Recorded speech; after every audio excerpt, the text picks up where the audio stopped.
오늘은 우리가 신명기 95번째 시간으로 어떤 땅에 살고 있는가라는 제목으로 같이 말씀을 나누도록 하겠습니다. 하나님은 모압 평지에서 출애굽 2세대들을 향해 하나님의 언약의 말씀을 주고 계세요. 그리고 그 언약의 말씀은 하나님께서 출애굽 1세대들에게 시내산에서 주셨던 그 언약의 말씀을 갱신하여 그대로 주고 계시죠. 그래서 15절 말씀을 보면 오늘 우리 하나님 여호와 앞에서 우리와 함께 여기 서 있는 자와 또 우리와 함께 여기 있지 아니한 자에게까지이니 라고 말씀하셨어요. 이 말씀은 오늘이라는 표현과 함께 출애굽 2세대들에게 뿐 아니라 오고 오는 세대의 모든 이들의 오늘입니다. 그러니까 2023년 12월 27일을 살고 있는 우리들에게도 이 언약의 말씀은 오늘의 말씀이에요. 그리고 그 말씀은 오늘 나에게 주시는 말씀이라는 것을 우리는 늘 기억해야 합니다.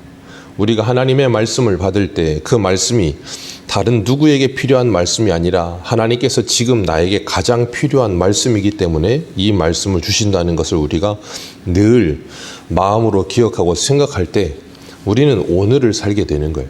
하나님은 과거, 현재와 미래가 없으신 하나님이십니다. 우리도 그렇죠. 우리가 시간이라는 개념으로 생각을 해보면 그 시간이라는 개념을 초단위로 나누어서 생각해보면 지금 당장 현재라고 하는 시간은 없어요. 분명히 현재라고 하면 그 즉시로 과거가 되어버립니다. 그렇게 시간은 계속해서 흘러가고 있어요. 그러는 과정 속에서 하나님은 오늘들에게 오늘이라고 하는 이 시간을 살게 하시면서 하나님의 말씀을 붙들고 그 말씀 안에 거하기를 원하시는 거예요. 그래서 하나님께서는 29절 말씀의 마지막에 뭐라 그러세요? 두 가지의 일을 이야기하시죠. 감추어진 일과 나타난 일. 그런데 사람들은 무엇에 관심이 많은가 하면 나타난 일이 아니라 감추어진 일에 관심이 많아요. 그래서 하나님께서는 우리에게 그리고 우리 자손들에게 속하여 있는 일은 나타난 일이다 라고 말씀하시고 그 나타난 일은 율법의 모든 말씀이에요. 그 율법의 모든 말씀 이미 우리에게 나타내 주시고 우리에게 주신 그 말씀을 따라서 오늘을 살라는 거예요. 그런데 우리는 자꾸 하나님께 속하여 있는 그 감추어진 일을 알고 싶은 거예요. 그러다 보니까 사람들이 뭐 하게 돼요? 우상 숭배를 하게 되는 거예요. 자꾸 쓸데없는 우상들에게 가서 머리를 디밀고 그것에게 자꾸 우리의 미래를 묻고 우리가 어떻게 될 것인가를 자꾸 관심을 가져요. 그러다 보니까 우리는 자꾸 미래를 생각하면서 오늘을 소홀히 합니다. 그런데 하나님은 우리에게 오늘을 살게 하시면서 그 하나님의 말씀을 따라서 나타난 일에 집중하라고 말씀하고 계시는 거예요. 하나님께서 언약을 갱신하여 주시면서 16절부터 19절까지 이스라엘 백성들의 거룩함을 지키시기 위해 언약을 갱신해 주고 있음을 말씀하십니다. 그들이 애굽에서 나와서 여러 나라를 통과하며 너희가 보게 된 그 우상들이라는 표현을 쓰세요. 애굽에서 430년을 보면서 생겼던 그 우상에 대한 이 개념, 그리고 광야 40년을 돌면서 여러 나라를 돌면서 그들이 보았던 우상의 개념. 사람이 우상을 만든다는 건 뭔가 보고 느낀 것을 만들지 사람이 무엇인가를 창조해낼 능력은 없습니다. 우리는 항상 우리에게 보았던 것, 우리에게 입력된 것이 우리에게서 다시 나오지 우리에게서 보지 못한 무엇인가가 다시 나오지 않아요. 그래서 이스라엘 백성들이 시내산에서 금송아지를 만든 것도 어디서 본 거예요? 애굽에서 본 신을 그대로 본따 만든 거예요. 그렇기 때문에 사람들이 만들어 놓은 신이라고 하는 그 신의 개념 전부 보십시오. 불교의 무슨 신이라고 하는 것들도 보면 전부 짐승의 코끼리 코 이렇게 늘려놓고 코끼리랑 사람을 합쳐놓든가 짐승이랑 뭘 합쳐놓든가 그래서 전부 이 땅에 있는 것들이지 이 땅에 없는 것을 뭘 더한 것은 없어요. 하나님은 이스라엘 백성들에게 그 가증한 것과 목석과 은금으로 만든 그 우상들 그것을 하나님을 떠나서 섬기게 될까 봐 염려하시면서 하나님께서 지금 언약의 말씀을 갱신해 주고 계시는 거예요. 우상 숭배라고 하는 것은 오늘 말씀의 18절에 이렇게 말씀하세요. 그 독초와 쑥의 뿌리가 너희 중에 생기는 것과 같다라고 말씀하세요. 독초와 쑥의 뿌리가 어디에 생기겠어요? 우리의 마음에 생기는 거죠. 그 독초가 마음에서 자라나면 어떻게 되겠습니까? 그 독으로 말미암아 우리가 죽게 되는 거예요. 그건 나 한 사람의 죽음이 아니라 전체. 그래서 우리가 지난주 금요일 날도 아간의 범죄를 보시면서 기억해야 할 것은 그 범죄가 아간 스스로 혼자만의 범죄가 아니라 그 가족 전체의 그 아골극작에서 심판을 받는 것을 보았고, 그 아간의 범죄로 말미암아 이스라엘이 이 아이성을 점령하지 못하는 일들을 우리가 보았어요. 혼자만의 죄가 아니라 공동체의 죄라는 거예요. 그 욕망과 그리고 죄악된 그 뿌리는 우리의 마음에서 자라납니다. 하나님을 떠나 있을 때 우리의 마음에서 그 독초가 자라나게 되고, 그것으로 말미암아 하나님의 생명력이 우리에게서 다 차단되어서 생명이 없는 죽음의 삶을 사는 거예요. 칼빈은 우리의 마음은 죄를 만드는 공장이다 그랬어요. 끊임없이 죄를 만들어낸다는 거예요. 예수님도 마가복음 7장에 그러시죠. 사람을 더럽게 하는 죄는 사람의 마음 속에 있는 것이지 밖에 있는 것이 아니다 그러셨어요. 그래서 우리는 날마다 우리의 마음과 생각이 하나님께 붙들려 있도록, 하나님의 말씀에 매여 있도록 기도하며 말씀에 집중하는 거예요. 그럴 때 하나님께서 우리의 마음과 생각을 지키십니다. 하나님께서는 이 무서운 저주의 말씀을 이스라엘 백성들에게 마치 쏟아붓듯이 말씀을 하시면서, 하나님께서 그들에게 이 말씀을 주시는 이유는 무엇인가 하면, 그들로 하여금 그 젖과 꿀이 흐르는 땅, 하나님의 언약의 땅이라고 하는 그 땅에서 하나님과 샬롬을 누리기를 원하시는 거예요. 우리가 늘 말씀을 드리지만 신앙은 관계의 회복입니다. 하나님과의 관계의 회복이고 사람과의 관계의 회복이에요. 그 관계가 깨어지는 순간 우리는 지옥을 경험하죠. 그래서 하나님께서는 이 말씀을 주시는데, 문제는 뭐냐면 이스라엘 백성들이 그 말씀을 받을 자세와 태도가 되어 있지 않으면 하나님의 말씀도 그리고 하나님의 징계도 아무런 의미가 없어지는 거예요. 하나님께서 19절 말씀에 이 무서운 저주의 말씀을 듣고도 그들이 스스로 복을 빌며 그 마음이 완악하여져서 젖은 것과 마른 것이 멸망할지라도 그랬습니다. 그 마음이 완악해져서 젖은 것과 마른 것이라고 하는 것은 쉬운 말로 말하면 이 땅에 있을 만한 모든 일들을 말하는 거예요. 젖은 일, 마른 일, 모든 일을 다 통과하면서 그 모든 것들이 다 멸망한다 할지라도 내게는 평안이 있으리라 할까 함이니라. 낙관주의, 무조건적인 낙관주의는 좋지 않은 거예요. 하나님께서는 예레미야 선지자 시대에도 백성들을 미혹하는 거짓 선지자들에서 경고하시면서 예레미야 6장 14절에 이렇게 말씀하셨어요. 그들이 내 백성의 상처를 가볍게 여기면서 말하기를 평강하다 평강하다 하나 평강이 없도다. 지금 나라가 무너져 내리고 있고 하나님을 떠난 우상 숭배가 나라에 가득하여서 하나님의 심판이 곧 임박해 있는데도 거짓 선지자들은 평안하다고 계속해서 사람들을 속이는 거예요. 그러니까 사람들은 그 평안하다는 말을 듣고 자신들의 죄의 심각성을 깨닫지 못하고 뭐해요? 회개할 기회도 놓치게 되는 거예요. 우상 숭배에 빠져서 그것이 인이 박히고 나면 우리는 그것에서 벗어나야 되는데 그것에서 벗어날 기회를 얻지 못해요. 왜요? 다 괜찮다 하니까. 그래서 하나님은 에스겔에게 하나님의 말씀을 주시면서 뭐라 그러세요? 그 말씀의 파수꾼이 되어 선명하게 나팔을 불라 그러셨어요. 그 나팔 소리를 듣고 그가 깨어나서 돌이키게 되면 그것은 그에게 복이지만, 그렇지 않으면 그 나팔을 든 사람의 책임이 있을 것이다. 그렇게 우리에게 분명히 말씀하시거든요. 하나님의 징계를 우리는 징계로 받을 때 복이라는 걸 기억하시길 바랍니다. 징계를 징계로 받지 못하면 오히려 더 하나님을 대적하는 결과를 낳게 되는 거예요. 그렇기 때문에 우리가 하나님의 징계, 그래서 징계를 받아서 돌이켜 회개해야 할 때와, 그리고 하나님께서 우리에게 멍에를 메어주실 때 그 멍에를 인내함으로 견뎌야 될 때를 분별할 줄 알아야 돼요.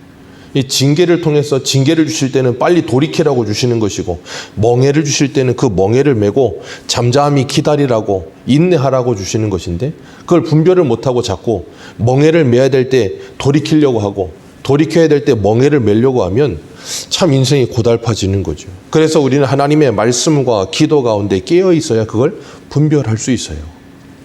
오늘 20절을 보면 20절 같이 읽습니다. 시작. 여호와는 이런 자를 사하지 않으실 뿐 아니라 그 위에 여호와의 분노와 진노의 불을 부으시며 또 이 책에 기록된 모든 저주를 그에게 더하실 것이라. 여호와께서 그의 이름을 천하에서 지워버리시되. 그 다음에 21절은 그를 구별하신대.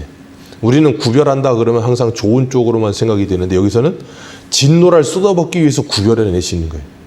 그래서 그에게만 하나님이 진노를 쏟아부으시겠다 이렇게 무섭게 말씀하세요.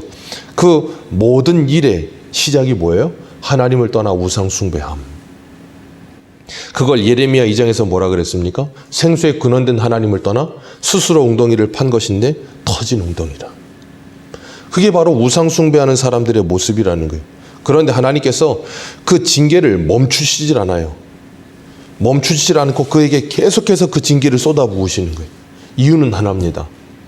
그가 그 징계의 끝에 가서 하나님께 돌아오게 하시기 위해서요.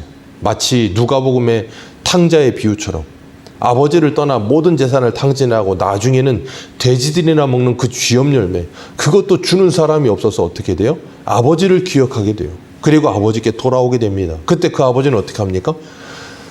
이미 자식이 돌아오기도 전에 집 앞에서 이미 자식이 돌아올 그 길을 바라보면서 기다리고 있다 그 자식을 보니까 뛰어가서 아버지가 먼저 안아줍니다. 그게 우리를 대하시는 하나님의 모습이라는 걸 우리에게 가르치시는 거예요. 우리가 세상을 향해 달려갔다가도 하나님의 징계를 받고 그것에서 돌이키기만 하면, 진심으로 돌이키기만 하면 하나님은 얼마든지 우리를 받아주신다는 거예요. 그런데 문제는 진심으로 돌이키지 않는다면 하나님은 우리를 받아주시는 게 아니라 오히려 더 큰 징계를 허락하시는 거예요. 그게 바로 하나님의 사랑입니다. 하나님의 사랑이 크면 클수록 하나님의 질투도 큰 거예요. 그래서 하나님은 우리들로 하여금 그 하나님과의 관계가 회복되기를 원하시는 거예요. 좀 전에도 말씀을 드렸지만 이 하나님께서 이스라엘 백성들에게 이런 모든 재앙을 내리시는 것 같은 이런 일들이 일어나는 모습을 보면서 우리가 기억해야 할 것은 하나님의 약속의 땅이요 적과 꿀이 흐르는 가나안 땅이라 할지라도 하나님과의 관계가 회복되지 않으면 그것은 지옥이 될 수 있다는 걸 말씀하시는 거예요. 그래서 오늘 본문 밑에 보면 이 23절과 24절 같이 읽습니다. 시작. 그 온 땅이 유황이 되며 소금이 되며 또 불이 타서 심지도 못하며 결실함도 없으며 거기에는 아무 풀도 나지 아니하미 옛적에 여호와께서 진노의 격분으로 멸하신 소돔과 고모라와 아드마와 스보임을 무너짐과 같음을 보고 물을 것이요 여러 나라 사람들도 묻기를 여호와께서 어찌하여 이 땅을 이같이 행하셨나이 크고 맹렬하게 노하심은 무슨 뜻이냐 하면 이 땅이 지금 가나안 땅이에요. 적과 꿀이 흐르는 땅, 약속의 땅 그렇게 표현은 하지만 이스라엘이 하나님을 떠나서 하나님과 관계가 어그러지면 하나님께서 그 땅에 이런 심판을 마치 소돔과 고모라에 내리셨던 심판과 같은 심판을 내리시겠다는 거예요. 그래서 하나님이 이사야 1장을 보면 이스라엘 백성을 소돔과 고모라의 백성과 관원아 그렇게 부르시잖아요. 하나님을 떠나면 그 즉시로 소돔과 고모라가 되어버리는 거예요. 그것이 약속의 땅이라고 하고 아무리 좋은 땅이라고 해도 하나님과 관계가 어우러지면 지옥이에요. 우리가 이 가정에서도 어떤 공동체에서도 그래요. 그 공동체의 관계, 구성원들 간의 관계가 깨어지면 그것이 아무리 좋은 곳이라고 해도 거기는 지옥이 됩니다. 그런데 아무리 열악한 곳이라 할지라도 그것에서 그 구성원의 관계가 좋으면 그것은 어디나 천국이 될 수 있어요. 그래서 잠언에 육손이 가득한 집에 있으나 그 아내와 불화한 집에 있는 것은 고통스러운 일이라는 거예요. 그렇기 때문에 하나님은 우리들에게 이 땅에서 사람과의 관계 속에서 하나님과 우리의 관계를 늘 기억하라고 말씀하고 계시는 거예요. 그래서 하나님께서 이렇게 무서운 하나님의 징계를 그들에게 내리심으로 말미암아 하나님은 그들이 우상을 버리고 하나님께 돌아오기를 원하시는 거예요. 그래서 그들로 하여금 이 창세기 15장에 아브라함에게 언약을 주실 때부터 하나님께서 430년 4대 만에 그들이 그 땅으로 돌아오리라 그러시면서 그 땅에 죄악이 아직 가득 차지 아니하였음이라 그런 표현을 쓰거든요. 지금 이스라엘이 하나님이 약속하신 땅에 들어가 있지만 하나님은 그들에게 말씀하셨어요. 너희들이 이 가나안 백성들과 똑같은 죄를 지으면 그 땅이 너희들을 토하여 내치리라는 표현을 쓰십니다. 그리고 하나님께서는 그 땅이 너희들을 토하여 내치리라 하시는 표현을 28절에 이렇게 말씀하세요. 그 땅에서 너희를 뽑아내사 너희를 그 땅에서 뽑아내서 다른 나라에 던지심과 같게 하시리라 그랬어요. 그 땅에서 뽑아내서 다른 나라에 심겠대요.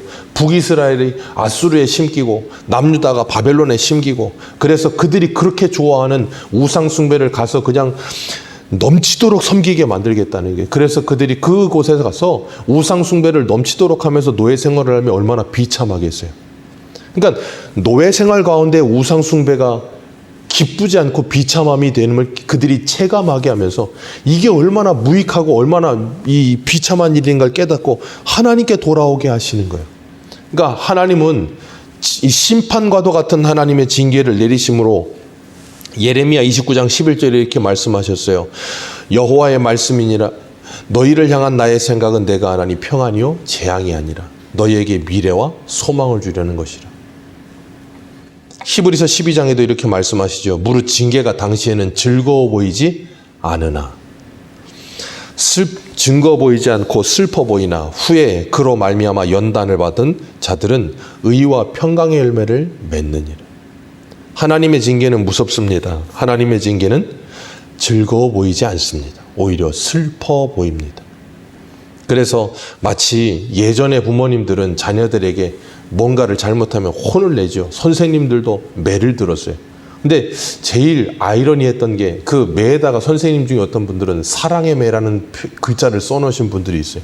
마대자루 이렇게 두꺼운 걸 잘라서 거기다 사랑의 매라고 쓰고 그걸 가지고 아이들을 빠따를 치는데 그거 맞으면 정말 엉덩이 불이 나요. 근데 그 당시에는 그것이 그냥 공포와 두려움의 대상이었지 그 이상도 이하도 아니었어요. 근데 자라나서 보면 내가 무언가 잘못된 길로 가고 있을 때 그것이 생각나는 거예요. 마치 우리가 어른이 되어서 더 이상 우리에게 어른이 없을 때 그 부모님의 사랑의 매가 그리운 것처럼 내가 뭔가 잘못된 길을 가고 있는데 그게 잘못됐다고 징계해 줄 사람이 없을 때 느끼는 뭐라 그래야 될까요?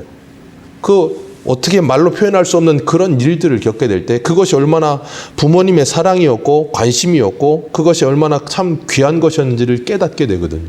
하나님은 이스라엘 백성들로 하여금 그걸 깨닫게 되기를 원하시는 거예요. 그래서 감추어진 하나님의 일에 관심을 두지 말고 하나님이 너희들에게 주신 이 말씀을 따라서 그 말씀 안에 거하며 하나님과 동행하라는 거예요. 그러면 그들은 그 마음에서 독초가 나지 않고 그 하나님의 생명에 끊어진 지옥과 같은 삶을 살지 않고 하나님과 함께 젖과 꿀이 흐르는 땅에서 참된 샬롬을 누리게 될 것이다를 가르치시는 거예요. 그러니까 하나님은 이 신명기가 가나안 땅에 들어가기도 전에 하나님께서 이런 말씀을 다 하고 계시는 거예요. 얼마나 걱정이 되시면 이 말씀을 계속해서 하고 계시겠어요. 그래서 어떤 분은 그렇게 표현했어요. 신명기는 하나님의 잔소리다. 그런 표현을 썼어요. 하나님의 잔소리다. 마치 부모님이 어린 자녀들을 노파심에 끊임없이 말을 합니다. 그럼 자녀들은 듣기 싫어하죠. 아유, 알아. 내가 뭐 애야? 예전에 어떤 다큐멘터리를 보니까 90 먹으신 할아버지 아버지께서 아들이 60대인가 70대인데 얘 밖에 나가는데 얘 차 조심해라. 아니 70 먹은 할아버지한테 차 조심하라니요. 근데 부모의 입장에서는 70 먹은 아이도 아이 같은 거예요. 저도 하은이가 지금 165인데도 가끔 옛날 사진 보면 그 아이를 싱크대에서 요 손바닥만한 아이를 안고 이렇게 씻기던 그 사진을 볼 때면 그 아이 그렇게 커 보이다가도 애 같아 보여요.